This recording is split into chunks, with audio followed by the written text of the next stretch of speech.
Principally, you invited yourself. All right. Well, welcome to the first. Turn that down. Your Entrepreneur Talks. And today we are talking about failing into success and the things that come along with that. I'll introduce myself first and then everyone else. I am Evie. I started Your Here. It is a company designed to love and show you how to love your hair. We make our personalized products and we sell the common products on the market. I also do hair style, any kind of hair, but natural hair is my specialty. Who do we have with us? Who wants to go first? I can go first. Okay. My name is Brandon Ross. I'm the founder and CEO of Paulson Pet Products. Paulson Pet Products is a premium pet carrier company that I started about a year or so ago. My pet carrier combines it has petting pockets. It comes with a hands-free retractable leash. It comes with lumbar support, and it comes with a phone charging device pocket.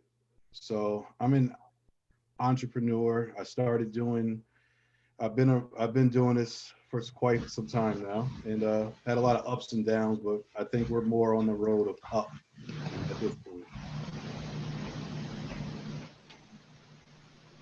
I'll go next. I am Shanika Rucker, the psychotherapist and owner of Cathartic Breakthroughs, where we provide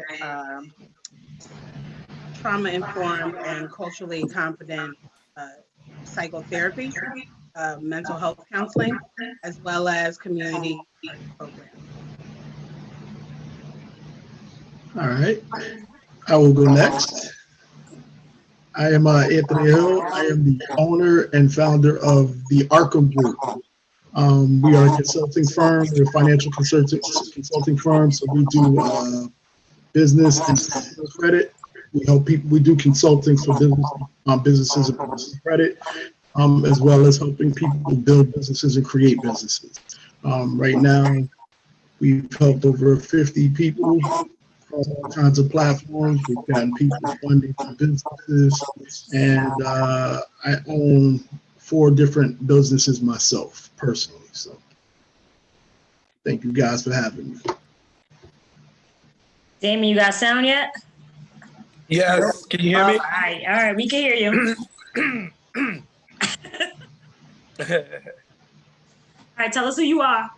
Hi, I'm Damian Smith, and I have a lot of businesses going on, such as dump runs, landscaping, mobile detailing, corner stores, specialize in monopolizing commercial buildings, apartment buildings, houses. I have a couple corner stores, a lounge, a social club. So I got a lot going on. All right, thank you for joining us. All right, we have one other host coming on. Give me 1 second. She's loading. Hello, everybody. Hey, right in time. Can you introduce who you are, what you do? I am Shanaea Bentley. I am currently an entrepreneur that is currently doing personal training for anybody who's looking for personal training, and I'm also getting my license for nutrition as well.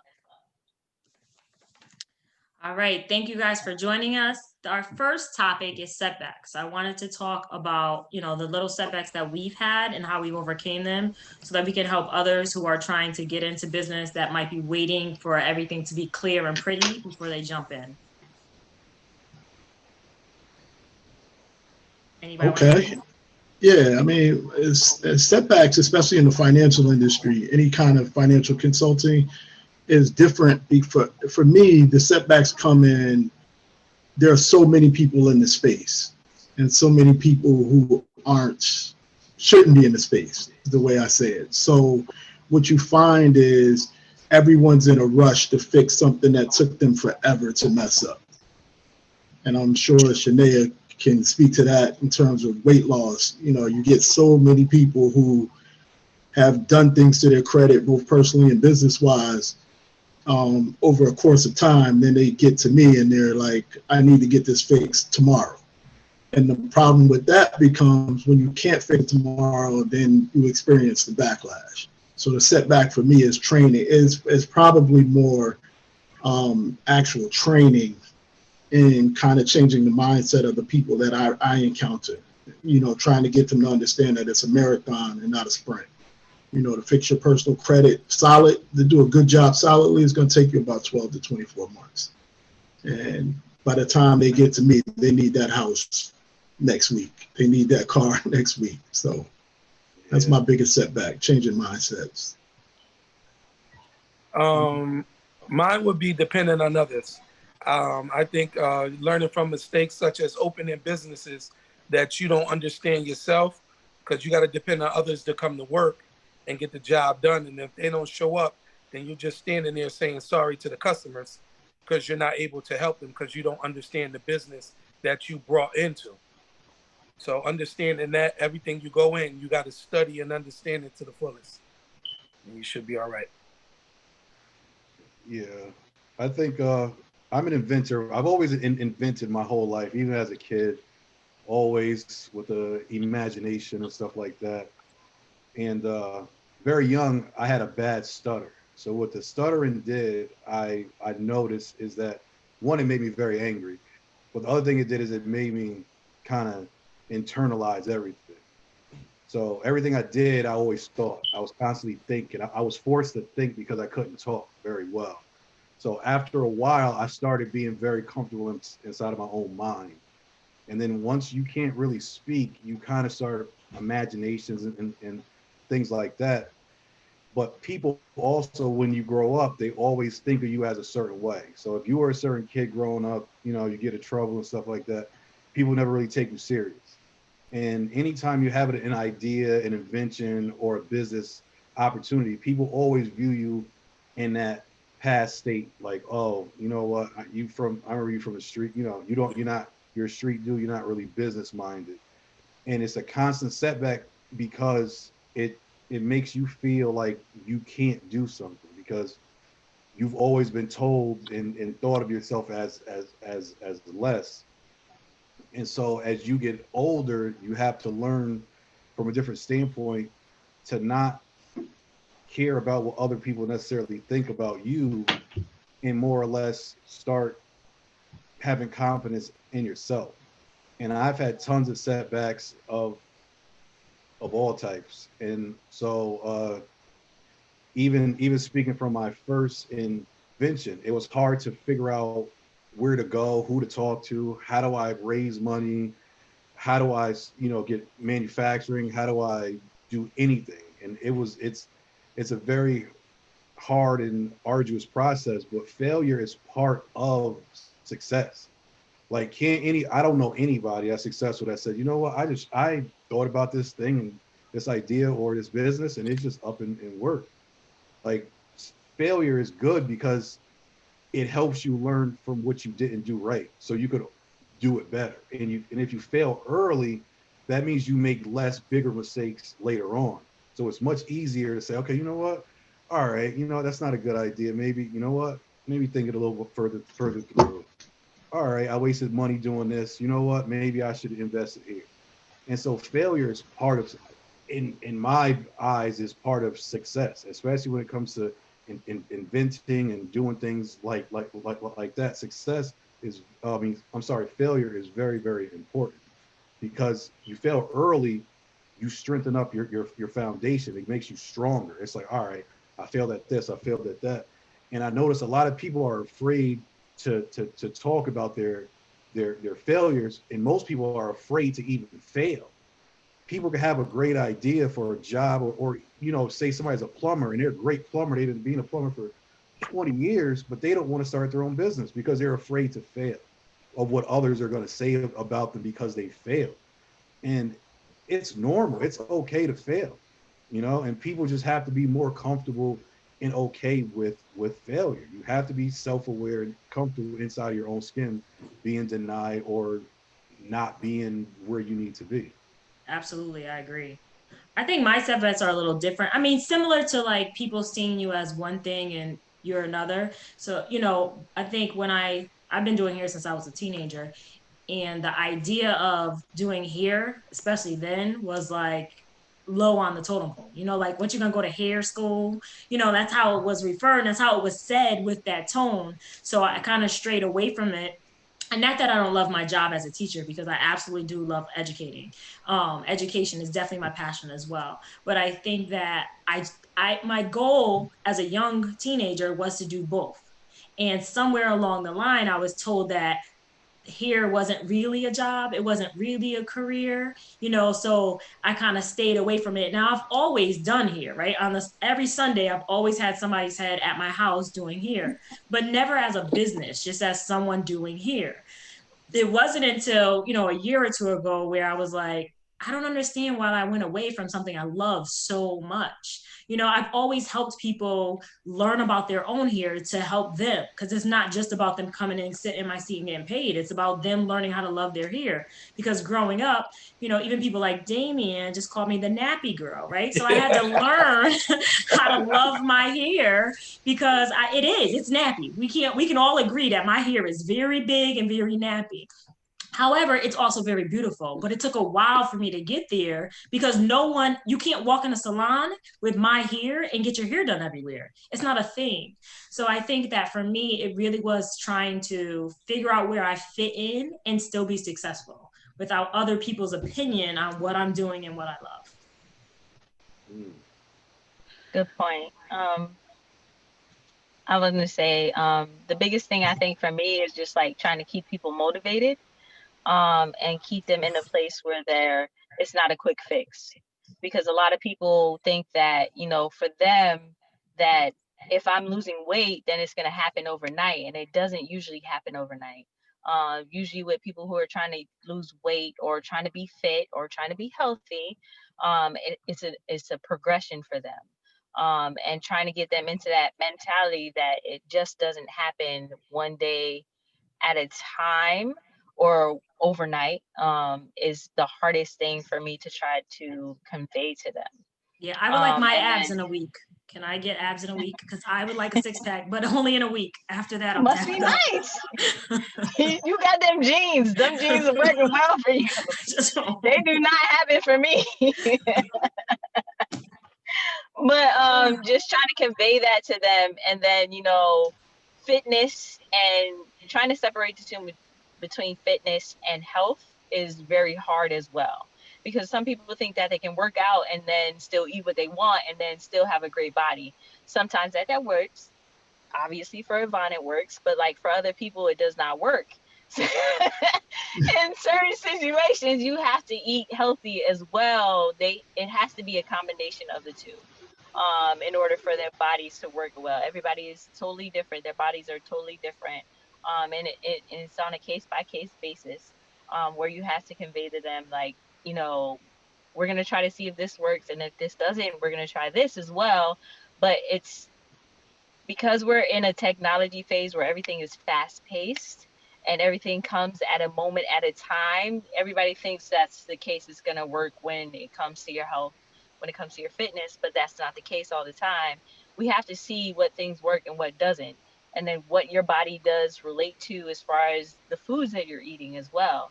And also make sure that those work for you and actually help towards your fitness as opposed to gaining weight. So those are the biggest things, trying to keep people motivated, try to get them to understand the technology of fitness as far as it goes for fitness and health as a combination of the two and not being separate. Well, what I would like to add for setbacks specifically is, you know, we can all talk about the setbacks we experienced during growing our business and focusing on being an entrepreneur. But one thing I would like to highlight is the setback that led us to becoming an entrepreneur. Because I know for me specifically, I can't speak for everybody. I see a lot of heads nodding, but I'm just saying, for me specifically, it took, I've been in the field about 12 plus years, And it took a lot of different experiences at each job that I had. Learning, I'll call them setbacks, but learning experiences that led me to either go into the next job or learning something new that I could use later. And just overall, just building and growing. And I got to a point in early 2019, where I'll say between 2017, 2018, 2019, I wasn't sure where I was going. I felt like my whole life was a setback. I wasn't sure where to move forward, where I was supposed to go, what I was supposed to do. Should I leave the state? Should I stay? Should I stay in the field? Should I, and there were a lot of things going on, professionally and personally, that I felt at a certain point was a huge life setback. But that, in a sense, propelled me to entrepreneurship. And I sat one day, for those who know me, like I'm up super late. So 2, 3 in the morning, that's when things come to me. And I don't know if y'all talk to yourself, but I talk to myself. I'm like, Shanika, where we're going, what we gonna do, what's going on. And that's when I said, okay, I'm good at art and I like helping people. Like, what we're gonna do with this? And then it clicked. I'm gonna do this. I'm gonna provide therapy and I'm gonna put art with it. Like, word? That's what we about to do. Okay. So then it propelled, like, okay, let's look into private practice. Let's talk to a few friends that have done it. Let's see what they've done. And I love that this EV Talks, is addressing some of the things that I had to, check with other people on early on to see what failures they had, what successes they had, stuff like that, so that I can easily, progress to where I am now. So Look at Shanika bringing us to our next topic of gaining support. Absolutely. No, that is true though. I think that you touched on, there are lots of things like Brandon was saying, for him, he was in his own head, right? That was a setback of personally, like him not feeling comfortable. So then he became in his own thoughts, creating these new things. Me and my nappy head. You know what I'm saying? And I mean, I know Damien's personal reasons. I don't know if he wants to share some, but there are a lot of things that in our personal lives that affected us that made us say, you know what? It's just better if I do this my way. You know what I'm saying? And sometimes it is the outside world that creates blocks for us. And we finally have to say, I'm going to do this my way. Enough's enough. Exactly. Right. And so one of the key things, again, bring us to our next topic, is gaining support, right? So sometimes you got to reach out to others that are doing it. Sometimes you have to reach out to just people who know different financial backgrounds, because that can be support as well. And then I think what's also a big hurdle and avenue is, family and friends, because sometimes they're right on board and they're like rooting you on. And then sometimes they're like, I don't know if you could do that. So I think that's also an aspect of support that we have to get over, because they see us in this one light. You are this person from this neighborhood who should be doing this. Yeah, Mm-hmm. exactly. I think sorry. Technology was going ahead. It's glitching. Oh, no, I was just going to speak on gaining support. The thing about, just like you said, gaining support, it's a very difficult thing. People will always, oh, great, that's awesome. Yeah.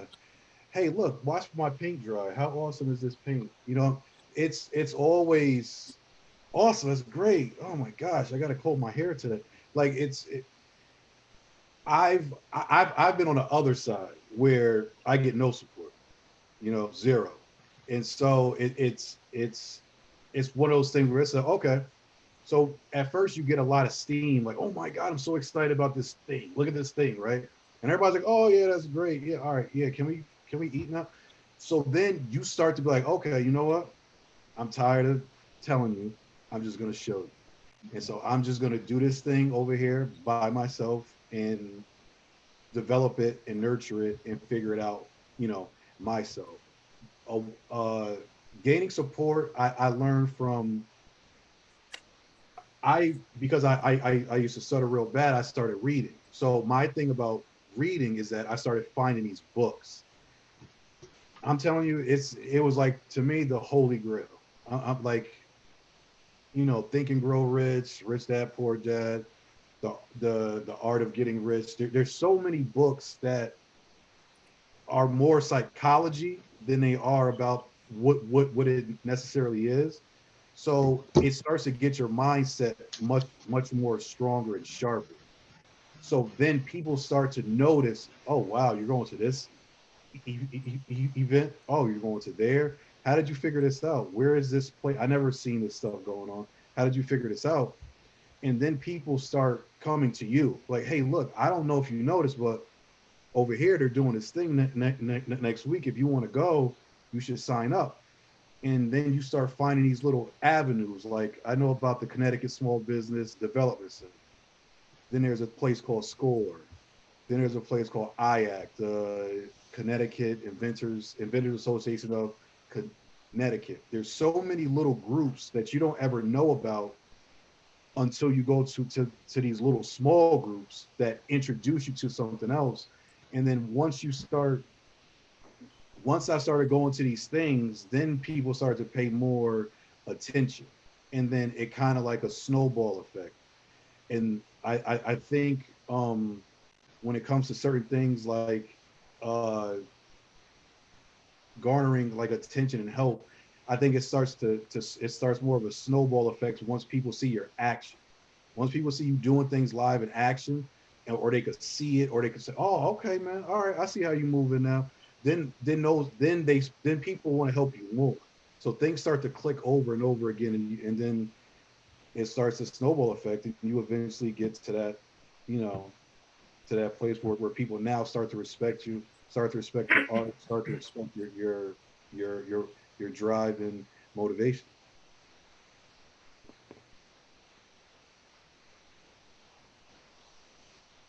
Well, for me, I would think, you know, going through negative to become positive. You know what I'm saying? Because when you adapt to the environment you are, and people say, this is who you are, you're not going to be nothing. When you could get access to a weapon quicker than you could get access to knowledge and somebody believing in, you'd be like, nigga, you hood. Like, this is where you at. This is where you at. You would tend to believe that. So when you surround yourself with different people that believe in you and push, all you need is to push and energy. And then when you be like, the hood's gonna be here for me, the hood love me. When somebody shows you that the hood don't love you the way they supposed to, you elevate, you learn, you pay attention. So now people are going, it's not so much I'm distant for you. I always got love. Born and raised where I'm from, I respect it. But I'm not dying here. I got goals, I got plans, I got kids, I got bigger dreams. So, I just figure you play Monopoly, you buy cheap properties for cheap, you sell them, you flip, you elevate. So now when you keep rising, you get the backlash of, oh, you abandoned the hood and stuff like that. No, I thought about my kids. I thought about my future. I thought about everybody that I know. 90% are either dead or in jail. That's not the way I'm going. So that's why I always stick with, a negative become positive. And I'm glad I went through what I went through because it made me stronger today. And it taught me to play Monopoly. And then it's like, when you go visit where you from and you be like, you were on that same corner 20 years ago when I was still coming up. It's just like you thank God that you had other people in your corner telling you lighten up or do something different, and you happy you did it. I mean, you got to be comfortable in your own skin to me, because when you grow up and one way, 20 plus years of just being in one stagnant place, if you're not careful, you can stay like that. So to me, it's the people that surround you, that push you, that believe you got potential, tell you, yo, you got a really good speech. You just got to speak. You're afraid to do this. Try something different. And when you do it, I like it. So I believe in it's not where you from, it's where you at and where you go from there. And I'm going nowhere but up and taking my family with me. Touche to you. So support for me is a funny thing. I think a lot of people, I see a lot of people that are out and they see me out. I'm very much a socialite. And people be like, I see you doing a lot of good things. you're awesome. I love what you're doing. I love that you're doing bodybuilding. That's a great thing. I love that you're, in the community trying to support women and build up their bodies and feel comfortable in their bodies. But my thing is like the same way Brandon said is like I get a lot of people that say this to me in my face, but when it comes to um the world that we're currently in, which is social media, we're on a social media app. Um, did you like my picture? Did you like my post? And a lot of people say things about likes, but in the sense of supporting, that is the way we currently are in this world. Like, do you like the stuff that I'm currently posting? I need the exposure, literally the exposure to get out to more people. You're telling me this to my face, but I need you to do it on social media as well. And I think a common thing for me is, or I think in Yvonne, thank you for putting on this entire thing.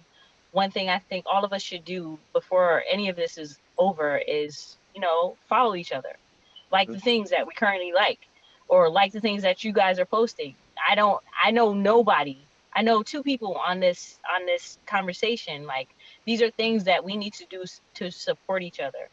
When it comes to family and friends, like, you think that people who have supported you throughout the years with small things are like, yeah, I know this person is gonna, support me throughout everything that I do, and it's just like, this is a small thing. All you have to do is click one single button, and you're not even doing that for me, for the business, because of the exposure that I'm currently getting.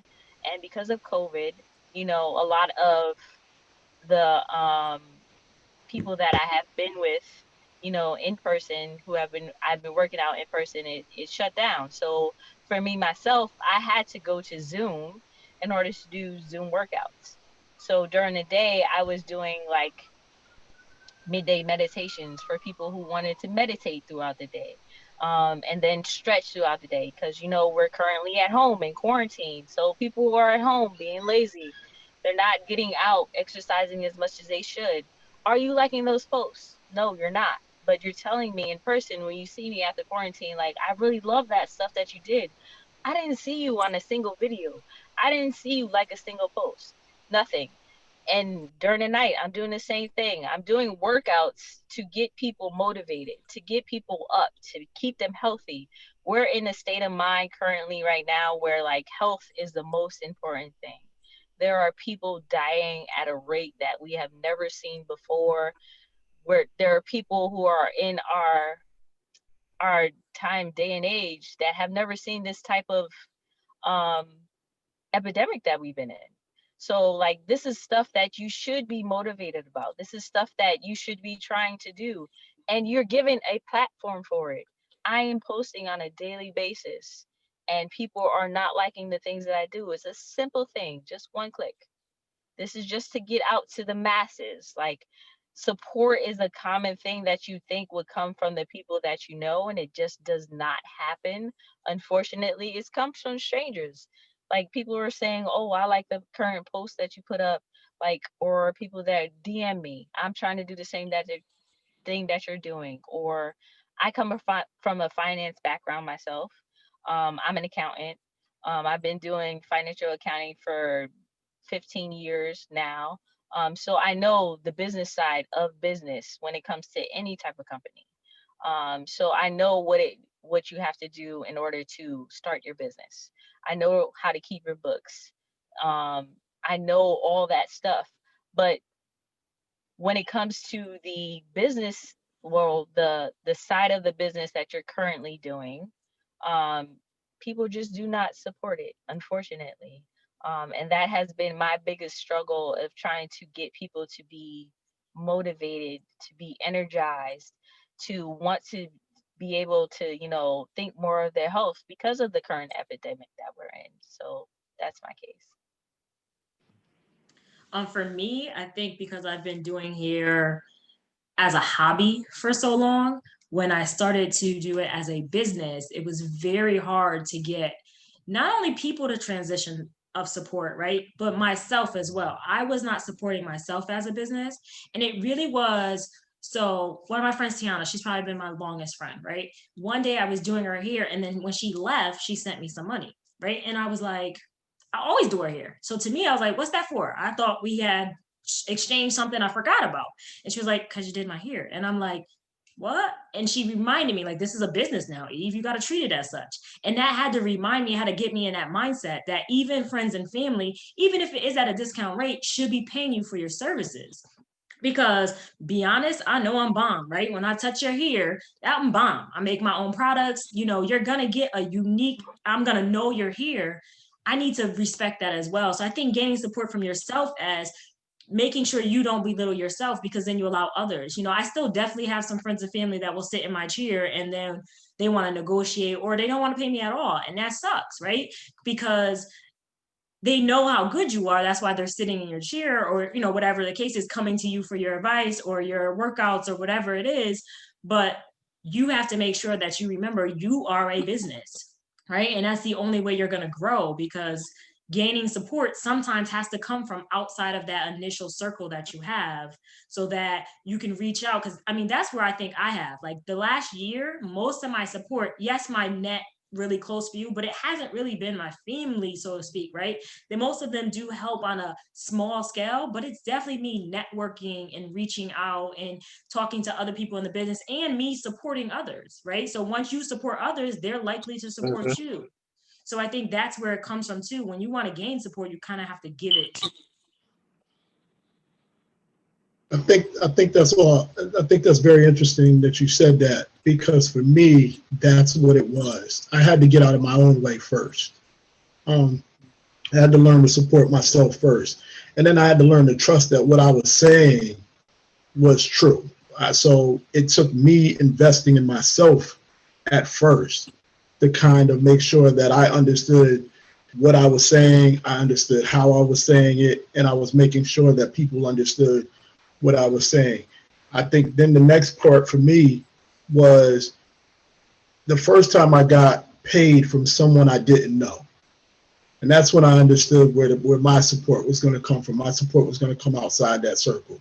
I got into a business group on Facebook, and I started posting some things that I post on my own personal page. So, and then I started getting clients from outside of my circle. And that's when I realized that my circle wasn't going to come back to me until I actually became successful, what they deemed as successful.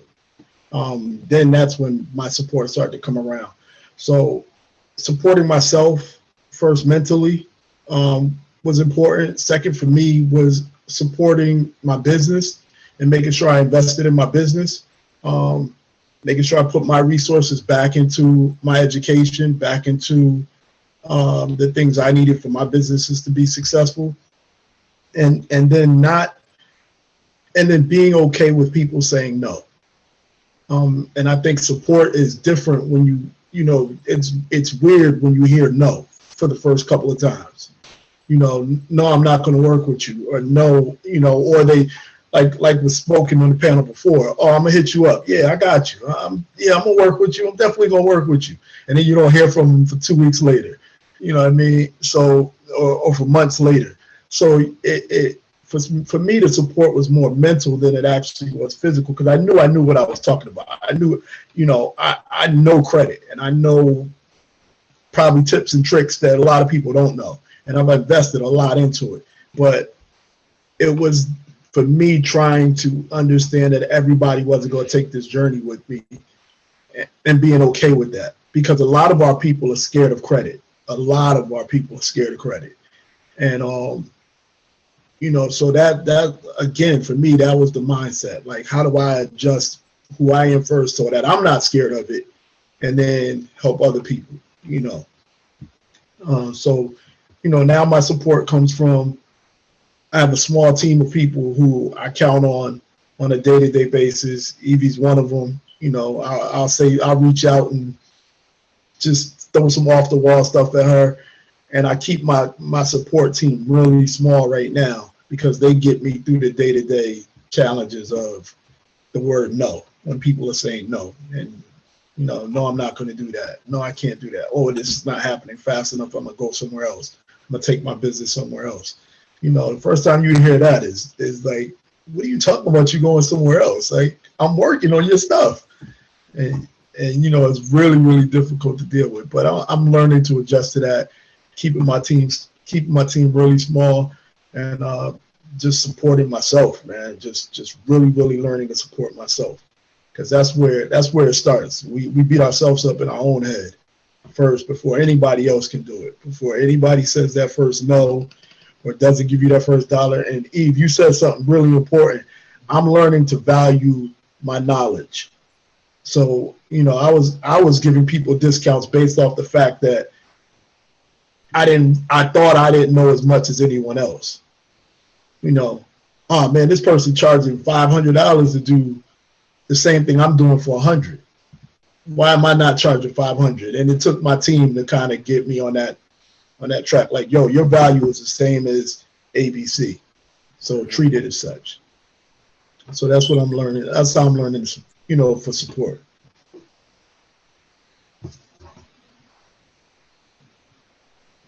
I think value is one thing you said too, right? When we do our prices, sometimes we want to discount our service when we first start business, right? And when you first start business, you're like, well, I don't know if I'm great or in competition with people who've been doing it. So I might want to keep my prices lower so I can get people to come to me. But then you have to realize that your quality also reflects on that. So you got to try to maintain your prices the way they should be, not the way that you look in that mirror, because you got to get that mirror to build up. You know what I'm saying? Because I know that was definitely with me serving my prices, especially because a lot of the stuff, you know, I've been braiding. That's what everybody knows me as. But a lot of stuff I've also done, just not for other people. So I have to realize that a little bit. I got to compare myself to everyone else, because when I do it, it's awesome, right? But it's a mindset that you have to get to so you can set your prices correctly. So regarding support, I want to, this year, I'll say, showed me more than, you know, what I initially expect. I support other businesses hard. Any opportunity, any post or any, you know, forum that I see somebody saying share Black businesses, there's about 30 posts that I save in my clipboard on my phone that I already know I'm a you know, just copy and paste it, you know, just so those 30 businesses that I know or have used will be shared. And with that, I thought, you know, not necessarily I'm doing it for you, so do it for me, but when I expected, you know, some support or some love in a certain way that I wanted it, I didn't see it reciprocated.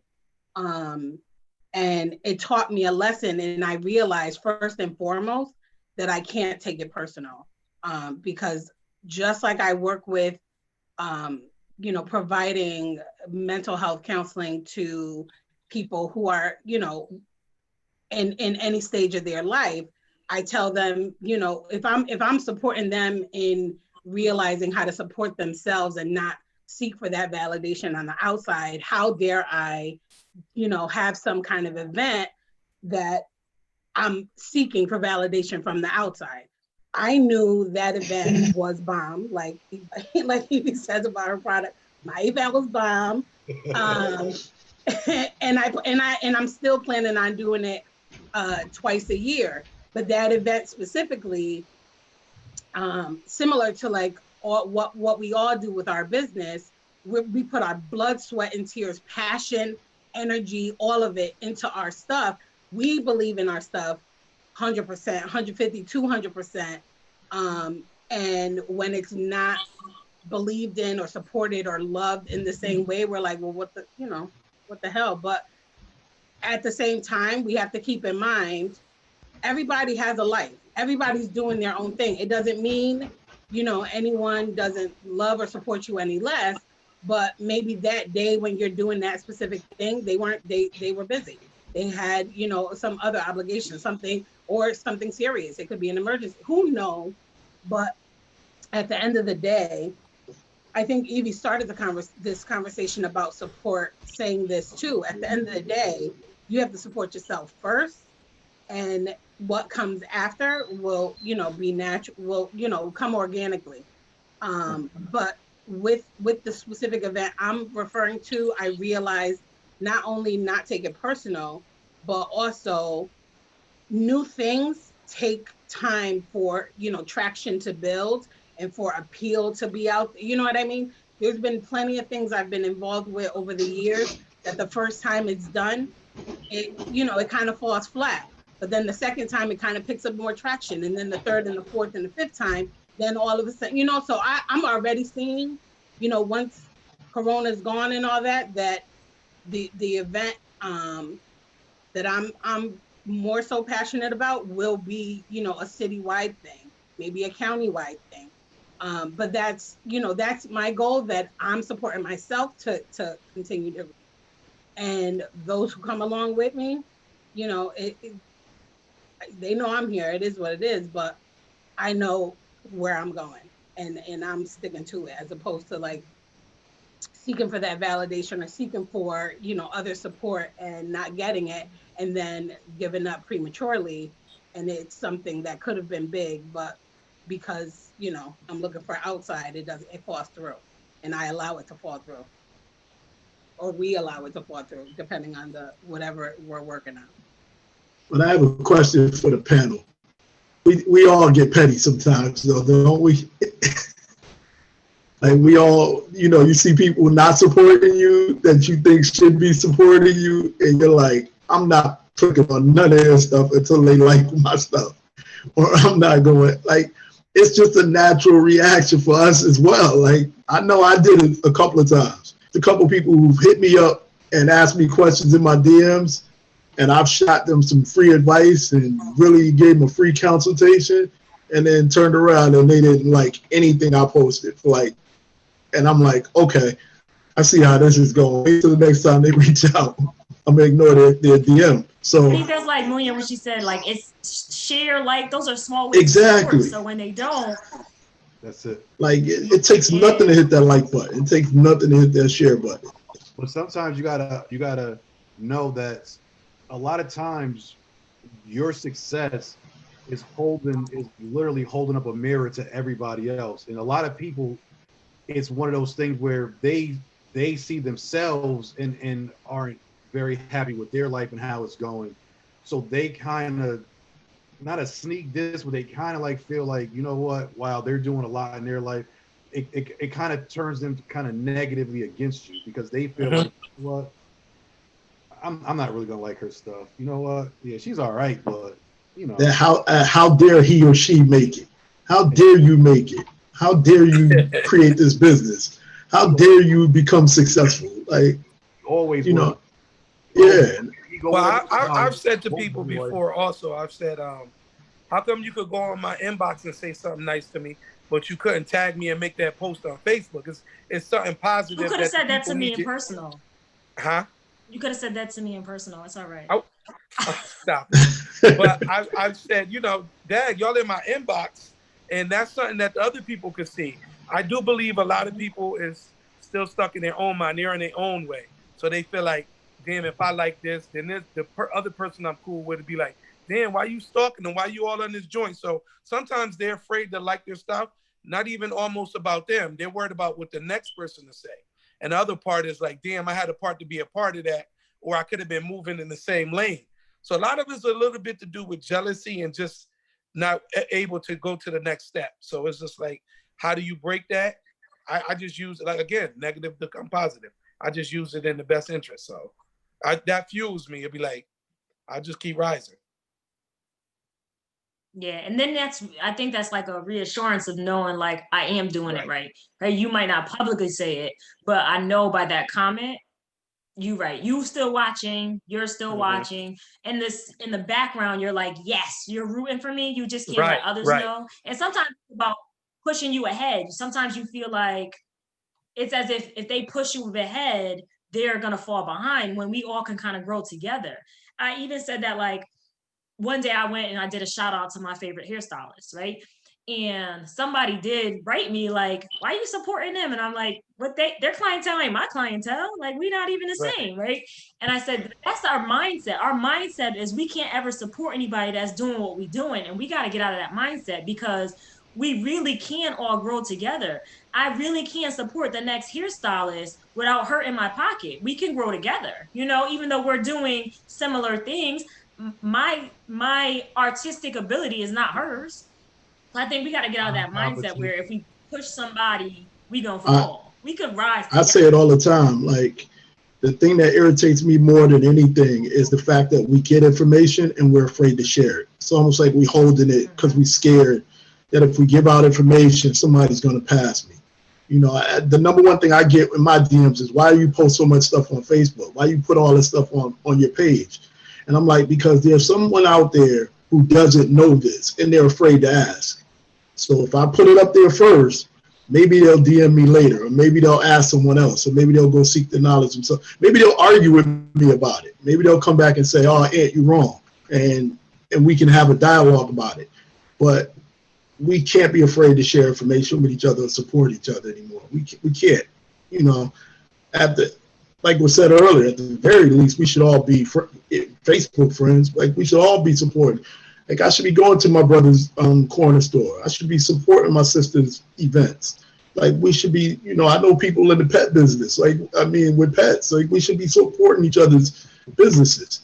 So, that's really where we need to go from this point on, man. Like, it's got to be a support thing. It's not a competition, but from where we're all from and how we're raised, we always think of lack and limitations. Like, there's only so much money in the world. That's not true. Money is endless and forever. Like, the way I can't speak to everybody, but the way I was brought up, everything is lack and limitations. Like, you can't do this. There's no way you could do that. Like, who's going to support you? There's 7 billion people in the world. Let me tell you something. If Bridgeport don't like it, Trumbull will like it. Trumbull don't like it. There you go. Rivers don't like it. New Haven will like it. Somebody will like your stuff, but it's not a competition. You can have two people in the same space, and you have to be each other's competition. Like, we can do it together, and that's a big thing about us is we always think, like, selfishly. Like, we could do it all together. Everybody could come together and make as much money as they possibly can. So, in talking about, go ahead. I was gonna say it's the crabs in a barrel mentality that, unfortunately for us keeps, repeating the cycle. But I mean, I'm seeing a lot of people like pushing past that. And, even on social media, if you follow, certain successful people, they're motivating those behind them to keep going. I saw a meme not too long ago that said something like, stop, something along the lines of, just because the next person is doing something similar, don't let it stop you. McDonald's and Burger King didn't let it stop them, and they've been at it, for decades. And both making way more money than us can see. Listen, I was gonna go on to like building yourself financially and how to get from really, really broke to not so broke, right? I'm still broke, but like not so broke as I was yesterday. Somebody did ask a personal question for Damien though. I guess this can transition. How did you go about getting a food truck? And how do you now, build yourself to that next step where now you are running the companies and have a food truck? KFC, being at KFC, like I said, having faith, and the owners had faith. So it's like, you take a little from your truck and then you just shop and you network. Then you get a discount on this, and then it's about shopping. So it's penny pinching. So if your check is $300 a week and you really have a goal or a dream, then you put that $150 to the side. So what I did was I had the points credit card from Bank of America. So if you swipe your card so many times, they give you money. So what I did was I would go to AutoZone, ask people to let me swipe my card, and they give me the cash. Then I would go to the courthouses. People needed to be bonded out. If they give me the cash, I'll put it on my credit card. I would pay all my family bills, but you giving me the cash. And before you know it, I looked up, I would have $5,000, $6,000 on a card, and I would cash it in. And then I would do the same thing. I would go to stores and just buy everything. And then you put it with the money you already saved. And cash in them bottles and that change, and that was the food truck, then the tow truck, and then go down the line. But you got to have a system of saving something. Like, to me, if you want a food truck today, it might take you 6 months. But if you put in that bare minimum to the side, and if you could put more with it, you can have it faster. But don't try to put everything you got into your food truck. You do that, now you're not going to have no supplies. So you still got to have your everyday means and just save. It might take you longer than expected to get that dream food truck, but if you do it right and you have a system, you'll get it and you'll be able to maintain it. A lot of people fail with their business because they thought they go all in. And now you ain't got no Christmas money, no pocket money. How you gonna run a business with no cell phone if it's cut off? So you can't put everything into the basket. You can have all the faith you want. Don't put all your money into one thing. I think that's a real good point about flipping your money for your bonus points, because a lot of people, that brings us to Anthony's business. A lot of people don't even understand how credit cards or credit rewards work, right? That you can build those points in that cash, even as little as my Amazon card. So I have an Amazon credit card, and I buy everything I can from that Amazon card when it comes to the things that it would be the same comparable price, because I'm getting those points. So now those points, I always use those points now to flip to my kids. So I don't ever spend money on the junk that Deuce wants because I use my points. So I think people don't understand how points work, and those things, that's really where you have to use that credit to build your cash. One of the things that I teach with my clients is, first, 70% of businesses fail because of lack of funding. So I teach everyone how to build your business credit so that you're using other people's money. So even if your business does fail, it's not your money. That you're using the bank's money, using lines of credit, using business credit cards. The easiest way to run your business is using other people's money and funding it through your business credit. And building business credit is not hard. It's not expensive. It doesn't take a long period of time. It takes 4 to 6 months probably. And all of those things, all those dreams that you have can be funded through other people's stuff. Now, while you're building business credit, you got to be having your good personal credit. But at the same time, credit is how Donald Trump got to be president with 6 bankruptcies. Credit is amazing. It's amazing when used properly. If it's used properly, it can build generational wealth. If it's not used properly, then, you're going to have to start over again and keep starting over. And the good thing about credit is you can start over. So no matter where you are in your situation, you can start over. So that, I try to teach all my clients about building wealth through using other people's money. And that's kind of how I built, on the topic of building wealth and the things that I wanted to do. A lot of what's happening to me now happened because of the pandemic.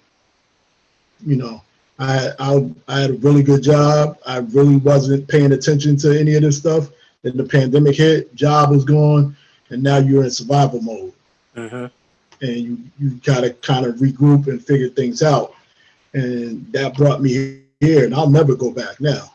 I'm an entrepreneur for life. I don't know if I'll ever be an employee again. I don't even know if I could be an employee again. So, but I put myself in a position now to build generational wealth for my kids and my grandkids and everybody who's around me. So, but like my brother said, it takes time and it takes sacrifice. And those are the 2 hardest things that people don't want. People don't want to sacrifice. You can't go to the club this week. You can't go out to dinner this week. You got to put that $100 to the side. And in a year, you'll see the fruits of your labor. You'll see the fruits of putting that $100 to the side if you discipline. Yeah, and just like he was saying, I read a book called The Richest Man in Babylon, right? It pretty much breaks down how much you should spend on if you have 100%, you're supposed to spend 70% on your living expenses. Then you're supposed to have 20% set out for your savings. And then you have 10% that you're supposed to pay your debts with or things like that. I didn't have anybody to teach me anything. So I had to learn it myself. And again, it goes back to when I was younger, I I couldn't really speak well, so I read, and I started watching YouTube. And YouTube is such a it brought me next level. And a lot of things that it shows you is that they have audiobooks, and you can read about certain things and stories and people, anything that anybody has ever been through. There's a book that somebody has written about it.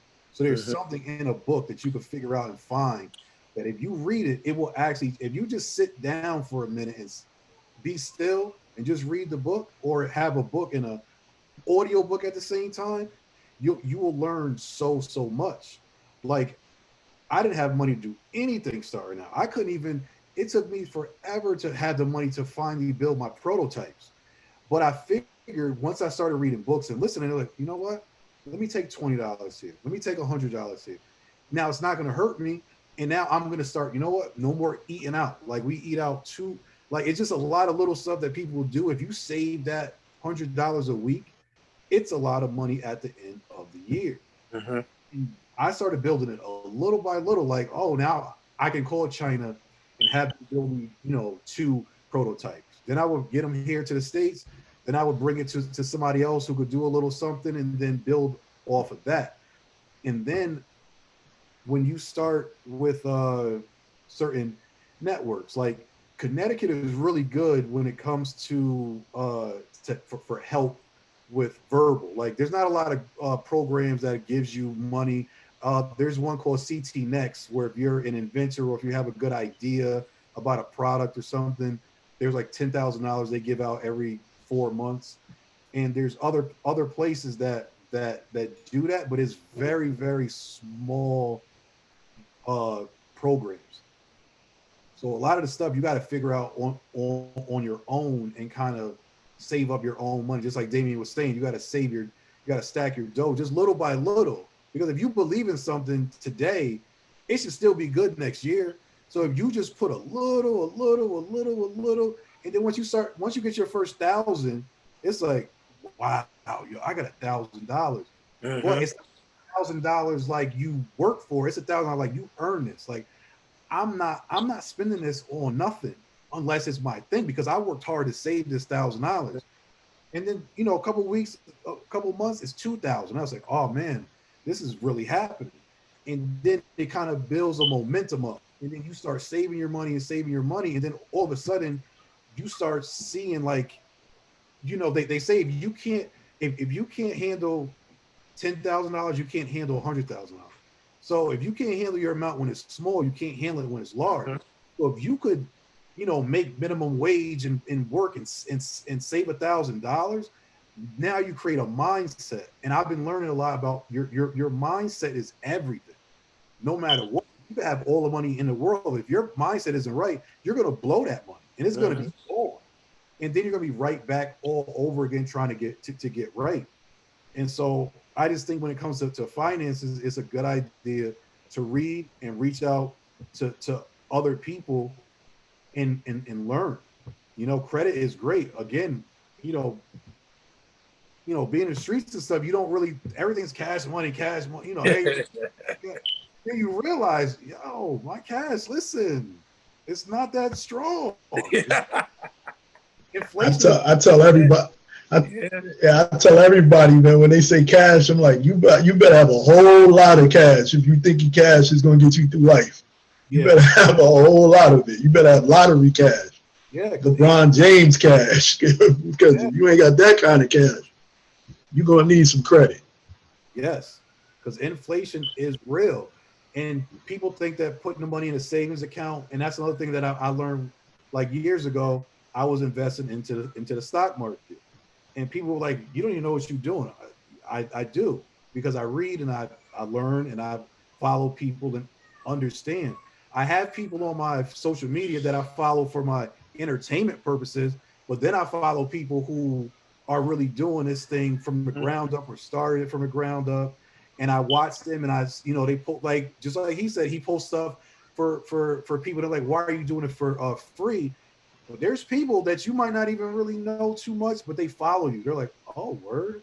I didn't know if I just take this, 7 years, I sign up for this and make sure, my credit. So little by little, other people start to learn from you, but sometimes they won't admit that they learn it from you, but they do learn from you. And Mhm. then you can, kind of leapfrog and build. That is real. All right, I want to kind of wrap up, but I want to give everybody a chance one more time to say, what they would like to share with others about entrepreneurship. We are going to try to do this once a month, so hopefully you guys will come back.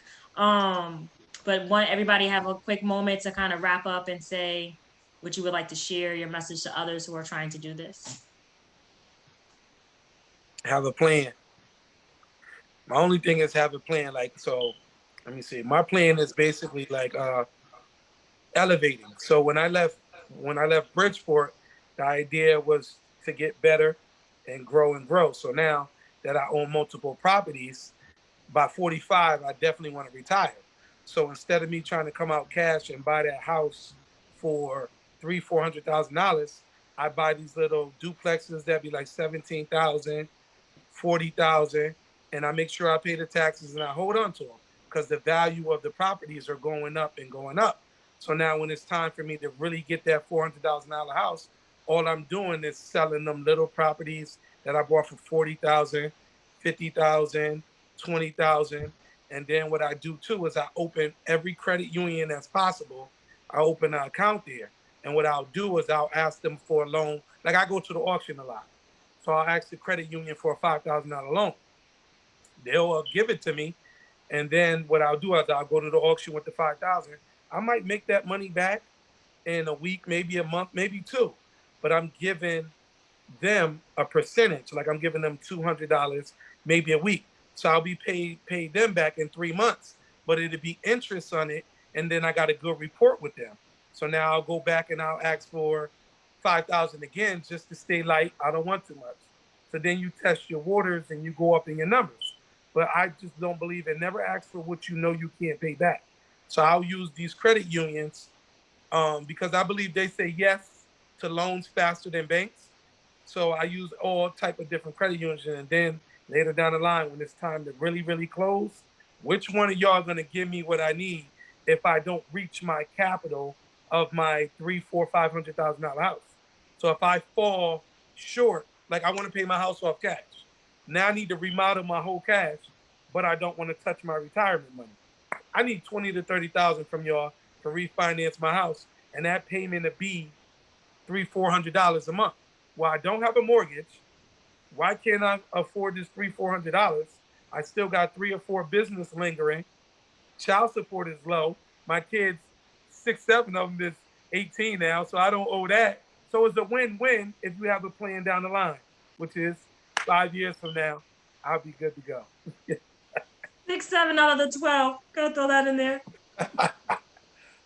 I'll be good. That's the plan. I just think you need to have a plan. If you don't have a plan and you're stagnant, you're in trouble. Just have a plan and fight with your plan. If it don't seem like it's 100% solid, keep fighting with you till you know that's the end of your angle. Have an angle, but have a backup plan, and that's it. And to me, you'll be all right.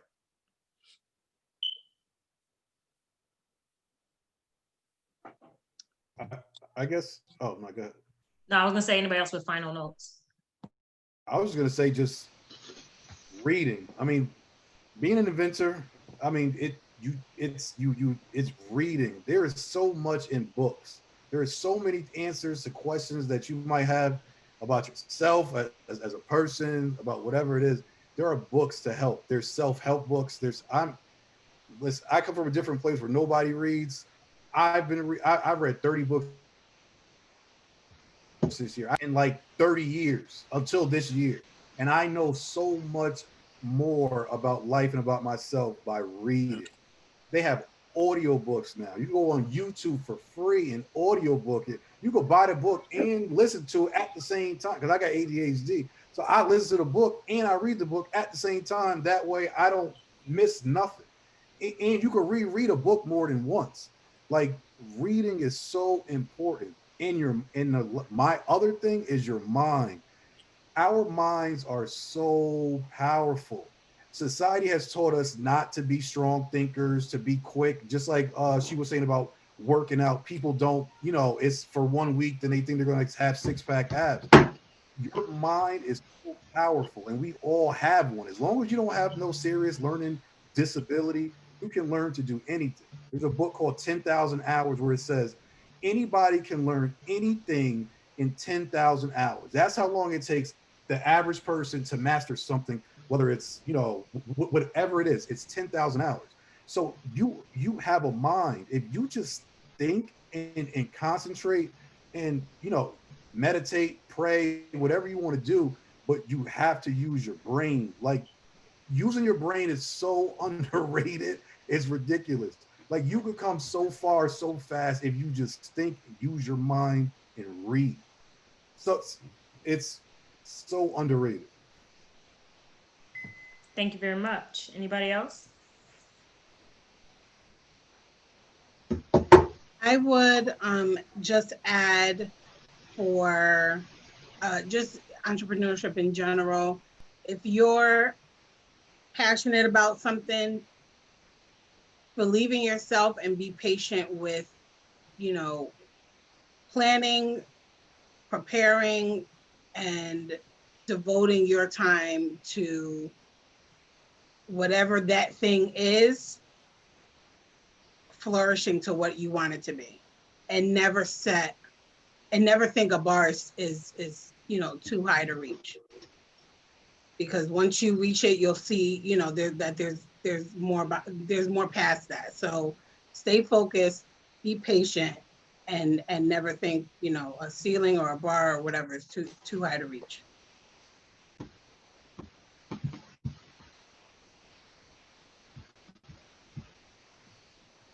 Anybody else? Final thoughts? Are you good? My final thought is just what Shanika said. Just dream big.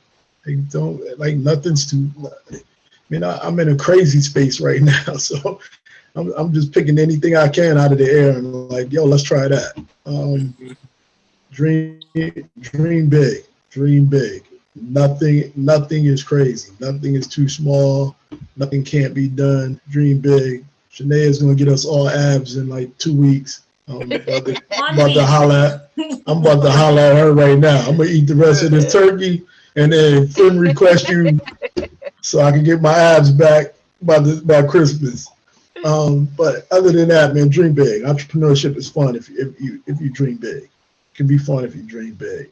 And I'm really honored to be on this panel with everybody here, man, and learn something from all of you guys. And hope we can all stay connected after this. So, EBE, thank you so much for doing this. No problem. Well, I'm gonna end. Do you want to say something down there or no? No, you good? I'm gonna say this no. Okay, so for my final note, I'm gonna say I titled this first one as failing into success, because I think failing is a strong point for me. I feel like almost everything I tried in life, I failed first. So with everything you guys said, the biggest thing is to plan, like Damien was saying, plan, right? But you got to plan for that failure. I think that is so important, and we miss that sometimes. Like, even last year, my goal really was to build my own salon, right? But this happened and this happened and this happened. And I didn't really share it with a lot of my people because, like you said, I don't really want to hear how this ain't gonna work, right? So I had to sit with myself and say, okay, so what do you do next so that you can put that goal not away, but move it forward? So what do I do in that mindset to plan for now to get to that? So then I said, oh, you know what? You know what I don't need a permit for? Owning my own online store.